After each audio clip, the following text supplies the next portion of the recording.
اجرت ہے اس محنت کی جو پورے مہینے دن میں سیام اور رات کو قیام، قیامت کے دن روزہ اور قرآن بندے کی سفارش کریں گے۔ تو اللہ کی کبریائی کو بیان کرتے ہوئے عیدگاہ جانا اور اللہ کی کبریائی کو بیان کرتے ہوئے واپس آنا، یہ اللہ چاہتا ہے نا ہم سے۔ تو اس چیز کی سمجھ کیا امت کو ہے، یا امت کبریائی بیان کر رہی ہے، کیا سوچ رہی ہے کہ وَلَتَكَبِّرُ اللَّهَ عَلَى مَا هَدَاكُمْ، کیا ہر جگہ مجھے اپنی زندگی کے ہر گوشے میں اللہ کی عظمت کو بلند کرنا ہے؟ ارشاد۔ بسم اللہ الرحمن الرحیم۔ آپ نے قرآن پاک کی جس آیت کی طرف اشارہ کیا، وَلِتُكَبِّرُ اللَّهَ عَلَى مَا هَدَاكُمْ وَلَعَلَّكُمْ تَشْكُرُونَ، ابھی مفتی صاحب نے یہ بات یا علامہ صاحب نے فرمائی تھی کہ نماز شکرانہ ہے، جی ہاں، یعنی رمضان المبارک میں جو اللہ تعالیٰ نے ہمیں عبادات کی توفیق دی، فرض کی، واجب کی، سنت موقدہ کی، نفل کی، تو یہ اس کا تو قرآن پاک میں جو وَلِتُكَبِّرُ اللَّهَ عَلَى مَا هَدَاكُمْ وَلَعَلَّكُمْ تَشْكُرُونَ آپ نے توجہ دلائی۔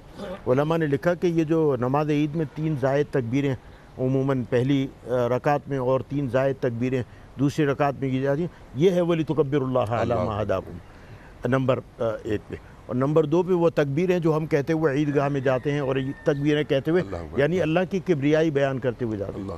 آپ نے ایک بڑی خوبصورت بات کی طرف بھی اشارہ کیا، حدیث میں آیا کہ جناب رسول اللہ صلی اللہ علیہ وسلم نے فرمایا کہ اللہ کو تو سب معلوم ہے، اللہ تعالیٰ ان سے فرشتوں سے پوچھتا ہے کہ یہ سارے لوگ کیوں جمع ہوئے ہیں، یہ میدانوں میں، اسٹیڈیم میں، پارک میں، عیدگاہ میں یہ اتنا ہجوم کیوں جمع ہے؟ فرشتہ جواب دیتے ہیں اللہ انہوں نے آپ کے احکام پہ عمل کیا، رمضان المبارک میں روزے رکھے، لوگ سوئے ہوتے تھے یہ اٹھ کر سحری کرتے تھے، لوگ آرام کر رہے ہوتے تھے یہ نمازیں پڑھتے تھے، قرآن پاک کی تلاوت کرتے تھے، تراویح کرتے تھے وغیرہ وغیرہ، یعنی فرائض و سنن سب کو انجام دیتے تھے۔ تو آج یہ اس لیے جمع ہوئے ہیں کہ آج ان کی اس کا بدلہ اور اس کی اجرت ان کو عطا فرمائی جائے۔ تو اللہ تعالیٰ فرماتے ہیں، جناب رسول اللہ صلی اللہ علیہ وسلم نے فرمایا کہ اچھا تم اعلان کر دو میں نے ان تمام لوگوں کو بخش دیا۔ یعنی جو ہم تکبیرات کہتے ہوئے اللہ کی توجہات کو اپنی طرف کرتے ہوئے گئے تھے، ان توجہات نے اللہ کی توجہ ہم لوگوں کی طرف پورے مجمع کی طرف ہو گئی، اور اللہ نے ہماری بخشش کر دی، مغفرت کر دی، اور اب ہم اللہ کا شکرانہ ادا کرتے ہوئے، نماز عید ادا کرتے ہوئے، اب ہم پھر اللہ کی تکبیر بیان کرتے ہوئے آ رہے ہیں۔ آپ اجازت دیں تو میں اس موقع پہ ایک اہم بات کرنا چاہتا ہوں۔ ارشاد۔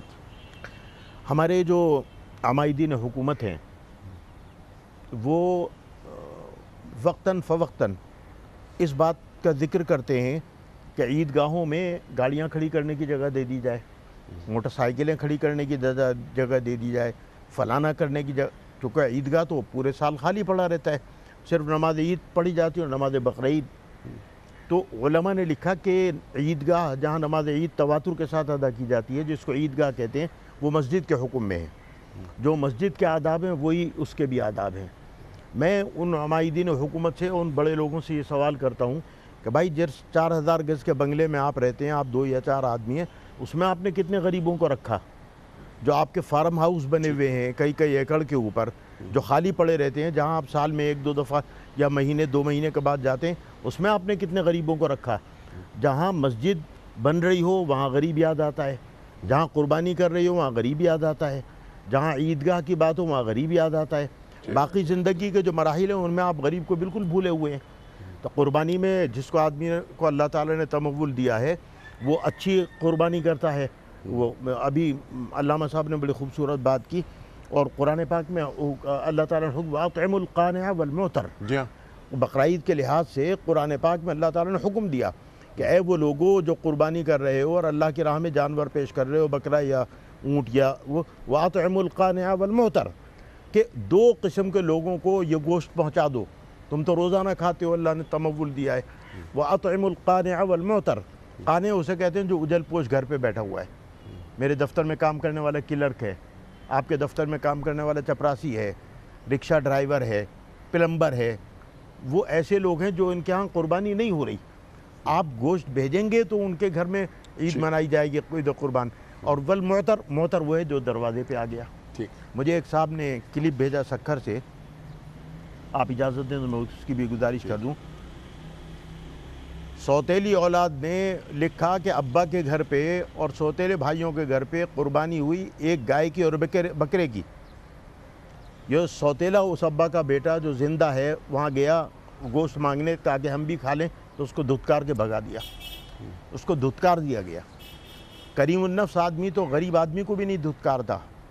یہ ہم کس معاشرے میں رہ رہے ہیں کہ اگر ایک باپ ہے اور اس کے ایک اولاد ہے اور پہلی بیوی سے بھی کوئی اولاد ہے اور بڑے ہیں اور وہ آئے تو آپ اس کو دھتکار دیں، آپ اس کو گوشت نہ دیں. ذرا ہم اپنے گربانوں کے اندر منہ ڈال کے دیکھیں کہ ہمارا معاشرہ کہاں تک چلا گیا ہے، یعنی ہم کس حد تک پستی اور ذلت میں چلے گئے ہیں. اللہ تعالیٰ نے فرمایا وَأَطْعِمُوا الْقَانِعَ وَالْمُعْتَرَّ. حکم کا امر کسی آئے، حکم دیا جا رہا ہے کہ جو گھر پہ اپنے قناعت کیے ہوئے میری رشتہ دار بیوہ عورت بیٹھی ہے، میرا رشتہ دار یتیم بچہ بیٹھا ہے، میرے محلے میں مسکین آدمی رہتا ہے، معذور آدمی رہتا ہے، میری ذمہ داری ہے کہ میں خود کھانے سے پہلے تھیلے میں گوشت ڈال کے اس کے گھر پر پہنچاؤں تاکہ اس کی سفید پوشی کا بھرم قائم رہے اور اس کے بچے بھی آج پیٹ بھر کے گوشت کھا سکیں.